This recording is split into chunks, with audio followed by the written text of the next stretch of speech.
Buen día con todos, con todas.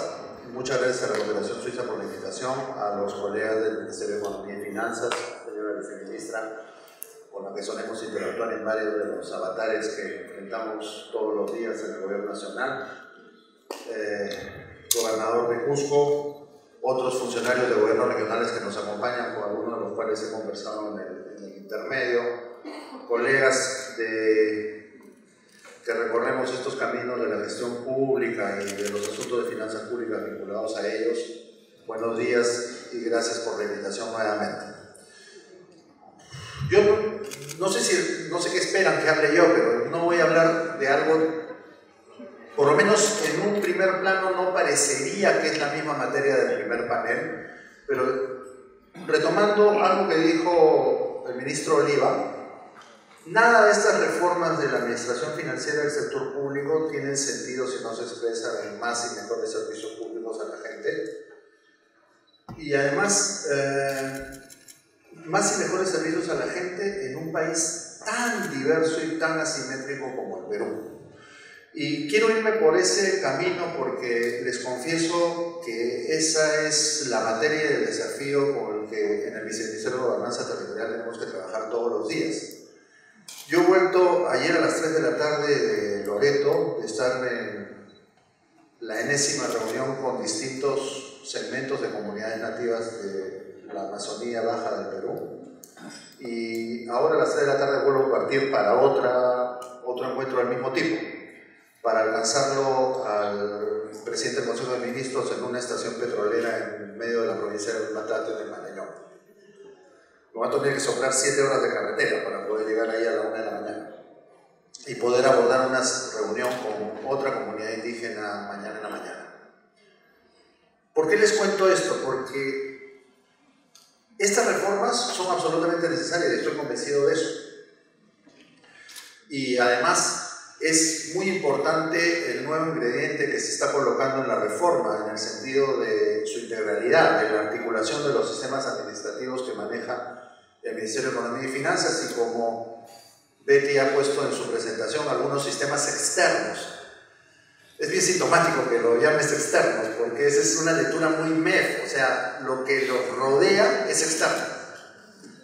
Pero todos somos parte de la administración pública y todos tenemos que trabajar, como bien dijo Carlos, con esos instrumentos, con esos sistemas administrativos.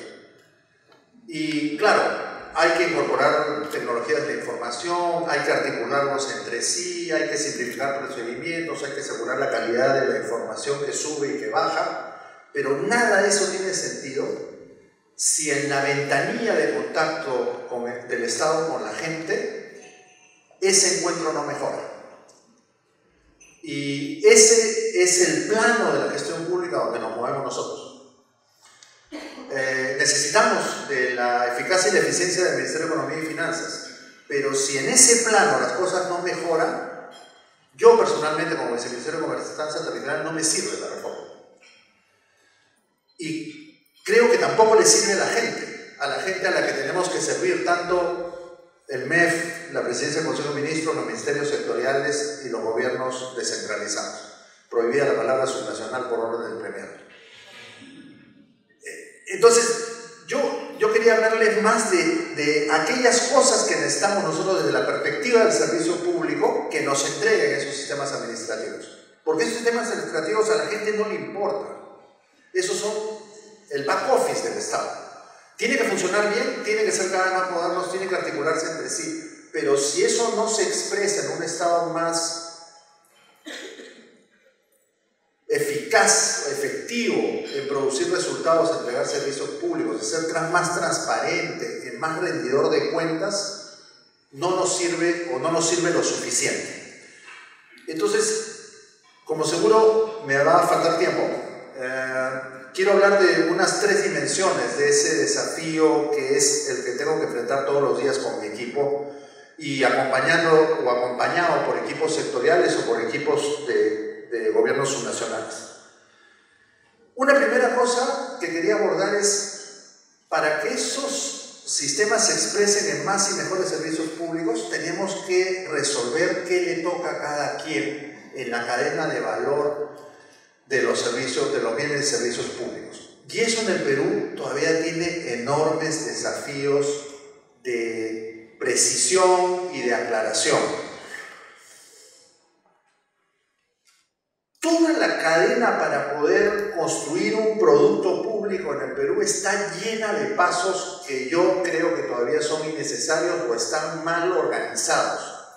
Y están, creo, mal organizados en buena medida porque no es claro qué le toca hacer a cada quien en esa cadena de valor desde que preveemos en el marco multianual, macroeconómico multianual un escenario de recursos para el país y eso se transforma en bienes y servicios públicos que terminan en personas de carne y hueso en algún lugar del país. El gobierno nacional en general hace muchas cosas para las que no es el actor más eficiente de hacerlas. El gobierno nacional se mete en demasiadas cosas y en demasiado detalle en los procesos de producción de los bienes y servicios públicos. El gobierno regional como gobierno intermedio en la arquitectura del Estado está absolutamente desaprovechado. Es débil, es verdad. Tenemos gobiernos regionales muy débiles para cumplir el rol de intermediación en la cadena para hacer llegar el Estado más y mejor a la gente. Son débiles, pero siendo débiles los desaprovechamos totalmente porque insistimos en mantenerlos como instituciones débiles. Más allá de las debilidades intrínsecas que tienen, es como que nos empeñáramos en mantenerlos como instituciones débiles. Y hacemos muchas cosas que perennizan la debilidad de nuestros gobiernos regionales. Y los gobiernos locales, yo he comenzado en el sector público trabajando a nivel municipal. Y ahí me enamoré del sector público, porque sentí que mi trabajo se expresaba en cosas concretas para las personas. O sea, veía directamente el efecto de mi trabajo en la vida de las personas. Eso es muy fuerte en la gestión local. Pero con los años los hemos convertido a los alcaldes casi en agentes de demanda, de la demanda de su población. Y nuevamente los desaprovechamos como agentes públicos o como ventanillas más cercanas del Estado con la gente en un país donde muchas veces las poblaciones están muy lejos de los centros de decisión, donde tomamos las decisiones de las grandes políticas públicas o de las asignaciones estratégicas de recursos humanos. Los alcaldes tienen una ventaja de cercanía que no usamos lo suficientemente cuando diseñamos las políticas públicas. Cuando hablo con el presidente del Consejo de Ministros de eso, él me dice, por ese lado de las competencias no vas a llegar, eso es puro abogado, se van a meter en unas matrices interminables, así no lo vamos a resolver. Y creo que tiene razón el premier, o sea, llevamos varios luchando hace muchos años por una clarificación, la palabra no existe, pero creo que es más clara, una clarificación comprensiva, con H intermedia, del marco competencial del Estado por niveles de gobierno.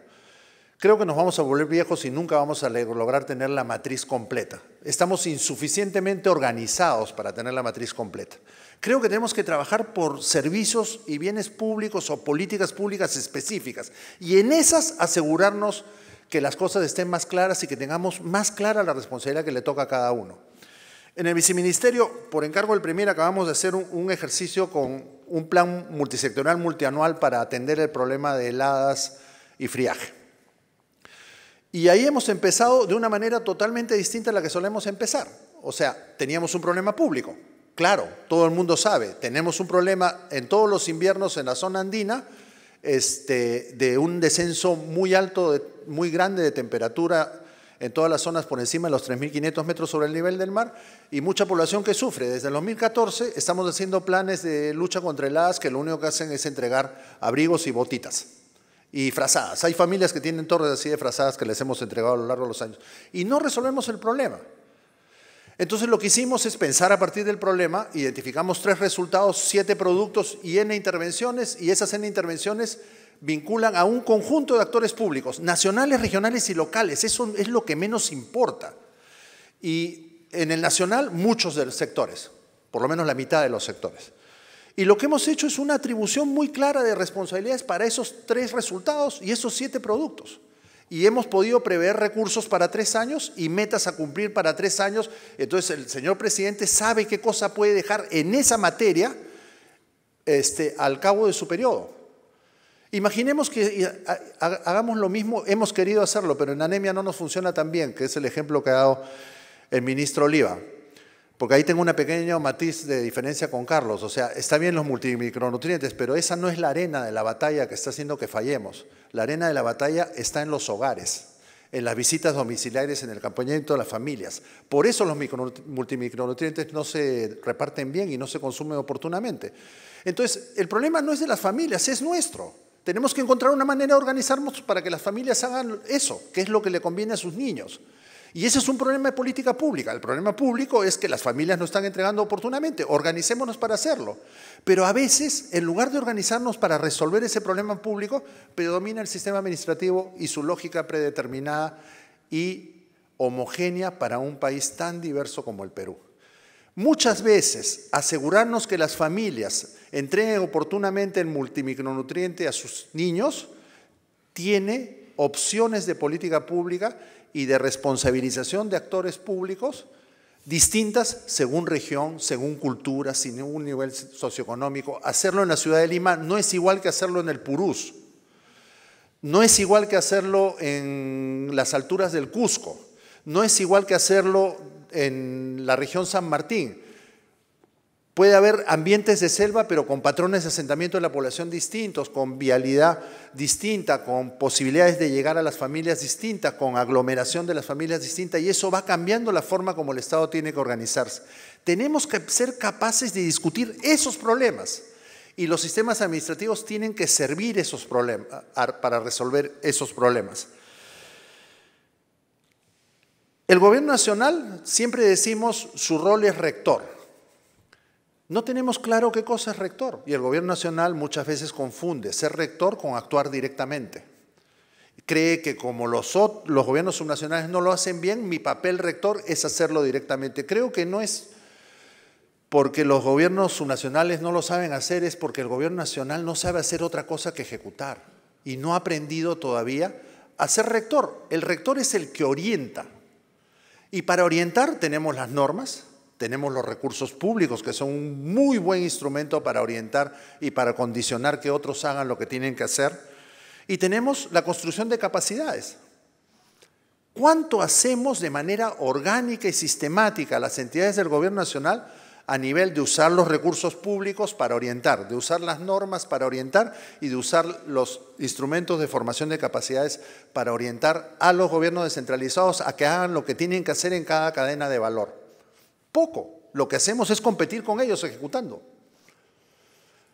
Y los sistemas administrativos, no les echemos la culpa a ellos. Ellos permiten lo que hacemos, o sea, permiten que ejecuten los tres. Y muchas veces tenemos a 3 gobiernos de distinto nivel compitiendo, haciendo lo mismo en el mismo territorio. Todavía nos encontramos proyectos iguales para la misma población, uno lanzado por el gobierno regional y otro lanzado por un ministerio, o lanzado por el gobierno regional y por una municipalidad. Y en el sistema uno aparece viable y el otro aparece desactivado, pero después lo activan y comienzan a competir, se desactiva en el sistema, pero perdemos un montón de tiempo en esas transacciones. El gobierno regional, ¿cuál es su mejor papel? Por naturaleza es un gobierno intermedio. En esa lógica de transmitir información para arriba y para abajo, o de abajo para arriba y de arriba para abajo, los gobiernos regionales son la estación intermedia y deberíamos usarlo como la correa de transmisión del carro. Tienen la gran posibilidad de articular las agendas locales y tienen la gran posibilidad de ayudarnos a llevar las políticas públicas nacionales a cada territorio específico. Pero no los usamos para eso, porque siempre nos repetimos que son incapaces para hacerlo. Pero tenemos 18 años de gobiernos regionales tal como los conocemos, con la debilidad que son de departamento. ¿Cuánto hemos hecho sistemáticamente esos 18 años para que sean hoy algo distinto a lo que fueron en el 2003 cuando nacieron? Poco. Hemos hecho mucho en capacitaciones, reuniones, información, pero orgánica y estructuralmente. ¿Cuánto hemos hecho para que sean hoy mejores instituciones, más efectivas, mejor rendidor de cuentas de lo que fueron en el 2003? Yo estoy convencido que poco. Siguen siendo instituciones muy débiles y seguimos manteniéndolas como instituciones débiles. Y los gobiernos locales, ya lo dije, su mayor valor es la cercanía. En muchas políticas públicas decimos, el alcalde tiene que recoger información, el alcalde tiene que entregar, pero no está reconocido en las leyes.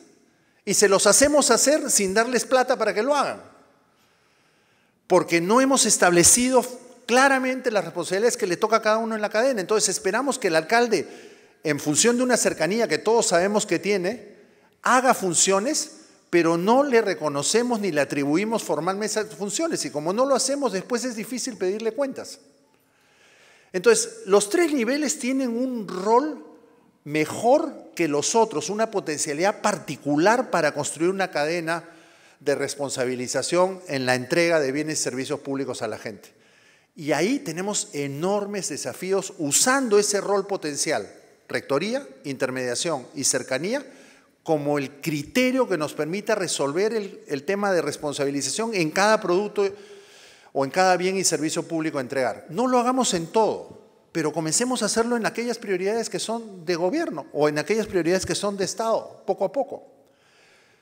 Ya hemos hecho un primer ejercicio en el HADAS, hemos hecho un primer ejercicio en anemia. Ahora lo que tenemos que construir es las tareas específicas y las asignaciones de recursos específicas para que cada uno lo pueda hacer y asegurar que entreguen los productos que tenemos que entregar. En la mayor parte de los casos, hay muy pocas cosas que podemos entregarle a nuestra gente donde la pueda hacer un solo nivel de gobierno solo. Y muchas veces actuamos como si así fuera, como si un solo nivel de gobierno lo pudiera resolver. Y una de las principales razones por la que no es posible que lo haga uno solo es la enorme diversidad que tiene nuestro país. Entonces, en la mayor parte de las tareas públicas tenemos que ser capaces de adaptar nuestros productos a distintas realidades. Y la adaptación no se puede construir desde los centros de decisión. No se puede construir. Ya lo he probado 50 veces, de 50 maneras, no hay forma de resolverlo. Además, la experiencia internacional nos dice que no hay forma de resolverlo. Tenemos que darle la posibilidad de adaptar los productos públicos a las entidades del Estado que están más cerca de la gente. Tenemos que atrevernos, poco a poco. Y para eso tenemos que atrevernos a pensar que no hay una sola forma de hacer las cosas. Hay criterios generales, que esa es la rectoría, pero en la batalla de la entrega hay distintas formas de hacerlo. Y tenemos que aprender de esas distintas formas. Tenemos que dejar que la innovación que muchos municipios hacen, por ejemplo, en este tema de visitas domiciliarias para asegurar que los niños tomen los suplementos de hierro en contra de la anemia, hay mucha innovación a nivel de los alcaldes. Y todos decimos, qué bien lo ha hecho el alcalde de Higuaín, qué bien lo ha hecho el alcalde tal, pero no aprendemos del asunto, no lo sistematizamos y lo devolvemos. Y hay una tarea enorme, y esa tarea le toca a los rectores, no le toca a cada alcalde. Los rectores tenemos que mirar el panorama y hacer gestión del conocimiento, capturar las buenas prácticas y devolverlas. El segundo tema, porque ya debo estar con poco tiempo. Casi todo hoy día es multisectorial y multinivel. Ya lo he adelantado de alguna manera, pero el gran desafío que tenemos es la articulación. No solo la tiene el MEF entre sus sistemas, hay un desafío mayor que es la articulación entre actores públicos si tenemos un concepto de cadena de valor para entregar los bienes y los servicios.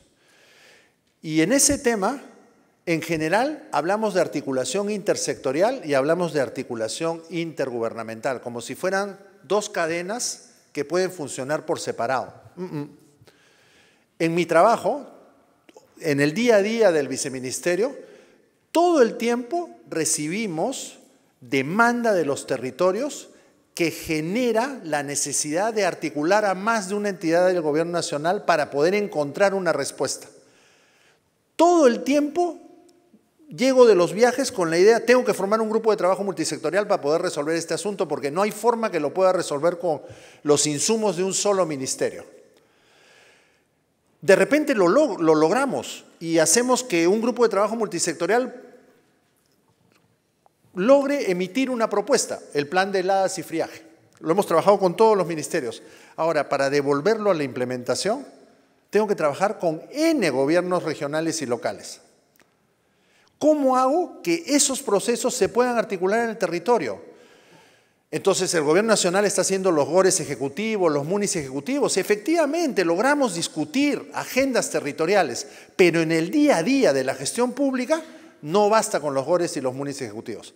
Tenemos que tener mecanismos que articulen a las entidades territoriales en el día a día de la gestión pública. Y ahí necesitamos a los gobernadores. Porque con cada alcalde distrital y con cada alcalde provincial nos volvemos viejos, nos volvemos locos, no hay forma. Directamente la relación con el gobierno nacional, así lo hacemos hoy día, y es absolutamente ineficiente. Nuestro interlocutor en cada departamento debería ser el gobernador, pero para eso necesitamos que los gobernadores descubran que tienen alcaldes abajo y que tienen que trabajar con los alcaldes para construir una agenda consensuada de su territorio que en el nivel intermedio de gobierno se encuentre con la oferta nacional. Justo en el intermedio conversábamos con el señor gobernador del Cusco, o sea, el MUNI ejecutivo, no sé si todos han escuchado, que son estas reuniones donde el gobierno nacional baja a un departamento y se reúne con el gobernador y los alcaldes. Deberíamos de llegar todos con una agenda de ese territorio. ¿Quién tiene que articular esa agenda? ¿El nacional? No. El nacional va con la agenda multisectorial. Quien tiene que articular esa agenda es el gobierno regional. Pero eso todavía es un sueño. Entonces, tenemos un proceso multinivel y un proceso intersectorial que tienen que converger, porque eso es lo que hace que las políticas públicas sean integrales y ataquen efectivamente los problemas de la gente. Y ese es un desafío, estamos buscando maneras, eso es en realidad gobernanza territorial. Pero tenemos que encontrar maneras donde podamos formalizar esa arquitectura más allá de que todos los días lo resolvamos en base al esfuerzo compartido con los ministerios y los gobiernos descentralizados. Y para ir terminando,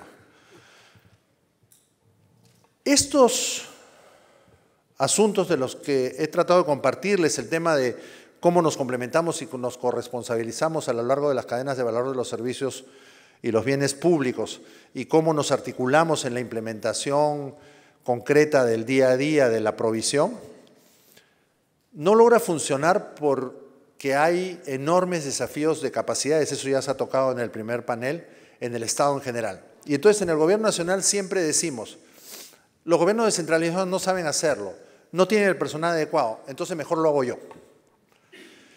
Y además hemos dicho, hay que capacitar. Entonces, claro, hemos hecho durante los últimos 18 años muchos esfuerzos, hacemos encuentros. Ahora el Ministerio de Economía y Finanzas hacen unas rush de visita a los gobiernos subnacionales recién elegidos enorme. Es un sobreesfuerzo descomunal. Viajan todas las semanas, creo, Betty, ¿no? Y varios equipos a la vez. La PCM al final del periodo anterior hizo este programa de inducción a nuevas autoridades y se hicieron en un mes 24 eventos en todos los departamentos, reuniendo a todos los alcaldes electos y los gobernadores para tratar de darles como el ABC de la legislación general que tiene que manejar cualquier autoridad antes de entrar y asegurarnos que entraran con el mejor pie posible y no se efectivizara mucho es la ruptura del cambio de gestión. Igualito hemos perdido porque el gasto se ha parado, hay muchas cosas que no están, sobre todo a nivel distrital, que no están logrando girar con la rapidez que esperábamos, pero ahí estamos. Y hace una semana convoqué a varios colegas del MEF, de Servir, de la Contraloría, para tratar de preguntarnos qué podíamos hacer en términos de acompañamiento en los primeros 90 o 100 días, si no era de todos, por lo menos de los gobiernos regionales y de las municipalidades mayores. Todavía estamos buscando alguna manera de poder hacer algo concreto. Es difícil, pero algo concreto queremos hacer. Pero las reuniones, las ruedas de visitas, las capacitaciones, los eventos, los programas de inducción sirven, pero no es suficiente. Creo que tenemos que atrevernos a abordar algunas cosas más estructurales y ahí me quedaría con 3. ¿Qué es lo que quiero compartir antes de terminar? Lo primero, tenemos que comenzar a trabajar la reforma del servicio civil en gobiernos descentralizados. La volatilidad de recursos de personal directivo en gobiernos descentralizados es espeluznante. No hay forma de construir instituciones así, pero no les damos las herramientas a los alcaldes y a los gobernadores para que lo hagan. Anteayer estuve con el alcalde provincial de Nauta y me dijo, viceministro, yo puedo manejar mi municipalidad con 150 personas y tengo 400. 6 pliegos colectivos aprobados de los que no puede escaparse porque el Poder Judicial no se lo permite. Y me dice, ¿qué hago con los otros 250 que me sobran? Todo mi presupuesto se va en pagar planilla. Yo quiero cambiar mi ciudad. no ha nacido en Nauta, vive 20 años ahí, me dice, ya tengo mi vida personal resuelta, quiero cambiar mi ciudad, pero ¿cómo lo voy a hacer? Si además es probable que ese alcalde a sus gerentes les pague un salario que no sobrepasa 5.000 soles mensuales. Y más va bajando en el tamaño de las ciudades, porque Nauta debe tener entre 15.000 y 20.000 habitantes, es peor. O sea, y el gobernador no me dejará mentir, o sea, sus gerentes regionales centrales puede pagarles un poco mejor, porque hay un par de herramientas que lo permite. Pero cuando baja a directores regionales, muchos tendrán salarios que no sobrepasan 3.500 o 4.000 soles. Director regional de un sector para una región como Cusco o como Cayali o como cualquier otra. Así no hay forma que lo resuelvan, así no hay forma que sean gobiernos eficaces. Entonces, por lo menos nivel directivo tenemos que hacer algo que sea más estructural para que esos gobiernos tengan por lo menos una plana directiva de gerentes regionales y directores regionales que sea más robusta y le permita hacer gobierno a un gobernador. Y lo mismo con las municipalidades. Un primer nivel directivo tiene que ser más estructural y es problema del gobierno nacional encontrar una solución para eso. La segunda cuestión, muy chiquitito, tenemos que mejorar la estructura de ingresos de los gobiernos subnacionales.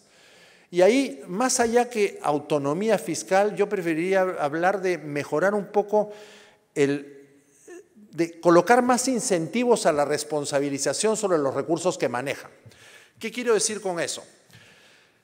O sea, lo primero que pensaríamos es tiene que tener más fuentes propias. Los gobiernos regionales, 95% de sus recursos, si no me engaña la memoria, son recursos ordinarios transferidos del gobierno nacional.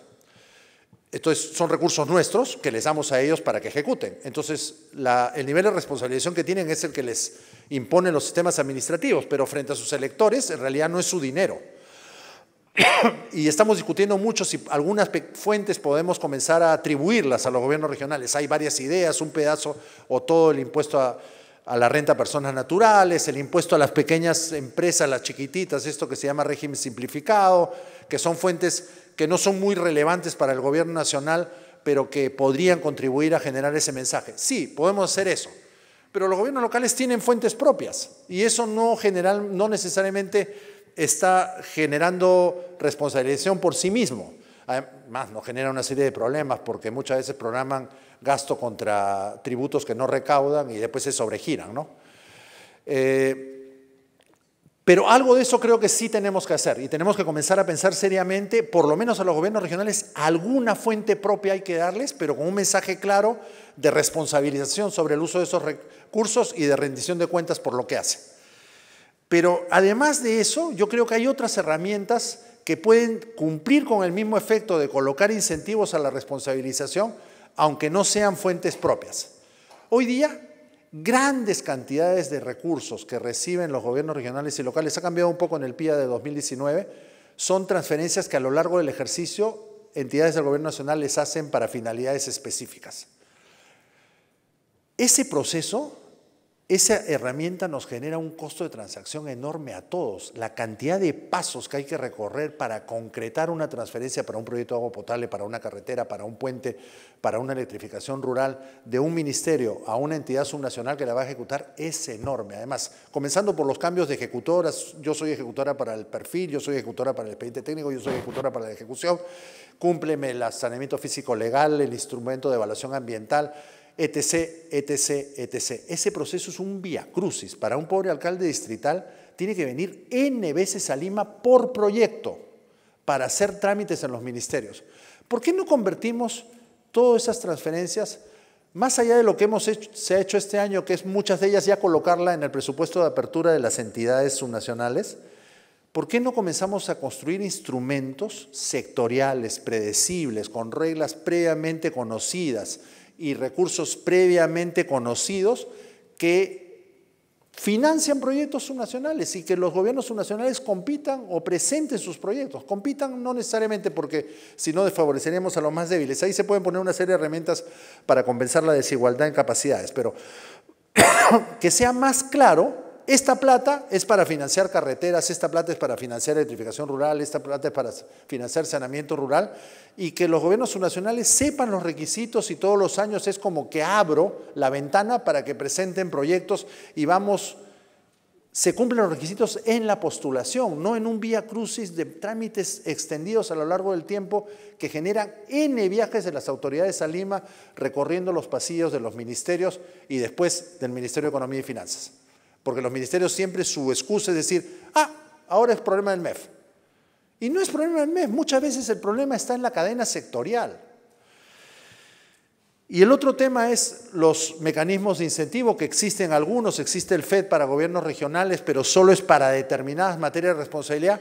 Existe el programa de incentivos para municipalidades, donde hay que hacer todo un trabajo para diseñar las metas por las cuales las municipalidades pueden recibir esos recursos. Este año, por ejemplo, se ha puesto una meta justamente para promover que los alcaldes trabajen las visitas domiciliarias contra la anemia, para incentivar que las familias le den a los niños oportunamente los suplementos de hierro, pero eso podría ser un instrumento que usáramos mucho más claramente, por ejemplo, asociado a las cadenas de valor que están en los programas presupuestales. Si logramos reunir incentivos al desempeño con programas presupuestales y programas presupuestales que identifiquen claramente las responsabilidades de cada nivel de gobierno en todas las etapas de la cadena operacional del programa y pongamos incentivos específicos, pero coordinados para gobierno regional y para gobierno local, para que cada uno cumpla su responsabilidad, a la larga lo que vamos a lograr es que la cadena funcione mejor de cara a las personas. Entonces, yo creo que por el lado de instrumentos que racionalicen el gasto y que orienten más el gasto al servicio a la gente, podemos comenzar a contribuir a que los recursos de los gobiernos regionales y locales tengan mejor calidad en el gasto, sean más predecibles para ellos, tengamos más seguridad cómo y para qué se van a usar, sin todavía necesariamente entrar a una descentralización fiscal de los ingresos muy agresiva, porque probablemente por los problemas de capacidades que existen en las instituciones todavía tenemos temores reales en hacerlo. Creo que hay que empezar, como digo, con un primer ejercicio progresivo para gobiernos regionales. Eso está atado a la ley de integración de departamentos. Mientras que no lo desatemos, los colegas del Ministerio de Finanzas siempre van a tener una razón para decir no se puede hacer, pero creo que va a ser muy difícil que en el corto y mediano plazo los departamentos se unan. Entonces tenemos que aceptar eso como una realidad. Esa ley decía coparticipación en el 50% de algunos impuestos robustos de la recaudación nacional, pero se puede empezar por coparticipar un porcentaje chiquitito y vamos avanzando progresivamente, o se puede empezar por transferirles algunas fuentes que no son muy relevantes en la recaudación nacional. Hay algunas propuestas para coparticipar el IGB, eso es más difícil hacerlo en el corto plazo, pero impuesto a la renta de personas naturales puede ser más fácil en el corto plazo. Pero eso estaba para ver. Yo creo hoy día más en herramientas como fondos sectoriales con reglas predecibles de acceso, como instrumentos de incentivo al desempeño asociados a las cadenas de los programas presupuestales y por programas presupuestales revisitados, repensados con una lógica más multinivel. Hoy día tienen una visión muy nacionalmente centrada y no reconocen las necesidades de cooperación y de responsabilización que los gobiernos regionales y locales tienen que tener a lo largo de las cadenas de prestación. Si reconocemos que esos son los desafíos principales, creo que esa manera de encarar lo que el ministro Oliva llamaba gestión pública para prestar servicios a los ciudadanos le puede dar un norte más claro de utilidad frente a la gente, a los sistemas administrativos de responsabilidad del MEF. Vuelvo a repetir, tengo clarísimo que el proceso de reforma y modernización de ellos es necesario, pero no es suficiente.